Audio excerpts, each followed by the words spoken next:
renaming columns. So I think we've had enough of those simple select statements. I think you're all professionals by now in selecting all of the data and figuring out like the most simple select statements and just filtering out certain columns and rows and all that goodness. And I think you're all very competent in that area. But now we're going to get into something a little more fun. We're going to teach you something new. Renaming columns. So what does that mean? Well, over here you can see customer ID, first name. Well, what if we wanted to rename that to first name, uppercase F, uppercase N? Well, then we would want to rename some columns, right? We want to present the data in a nicer way. Let's say your manager comes up to you and he's like, hey, can I get a subset of data from this table and can you make sure that it looks pretty? Well, then you may want to go in and rename some columns, make them look a little nicer. You don't want to give your manager like just a raw spreadsheet. You want to make it look a little nicer. You want to give it a little pizzazz.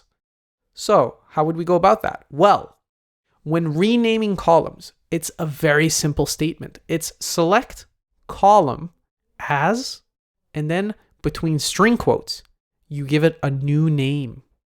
And so you can fill in anything there, and the column will be named that. Isn't that cool? So let's get into that. Let's do an exercise around that. So here we are in Valentina Studio. Let's get to renaming some columns. Let's make this data look cool. All right, so here we go. Select star from. Let's go with employees. That's where we want to like revamp some of the data.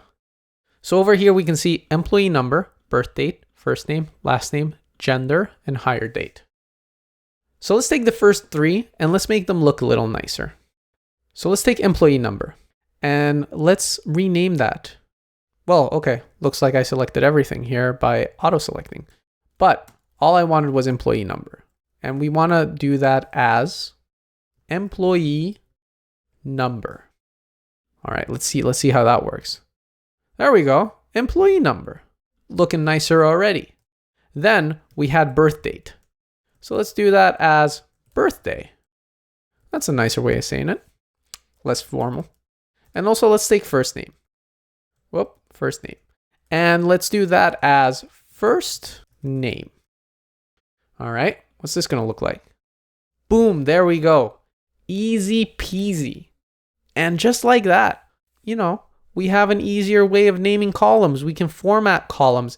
It makes it so much nicer to visualize data when you can give the columns the proper names. If you need to generate kind of like an overview or whatnot, if you needed to export this, or if you just wanted to look at it in a nicer way and you needed to select a subset, it's nicer to give columns an easier name to read. So there we go. That's renaming columns. And feel free to go through any of the other tables and do a global select, look at the data, figure out if you want to rename some, play around with it a little.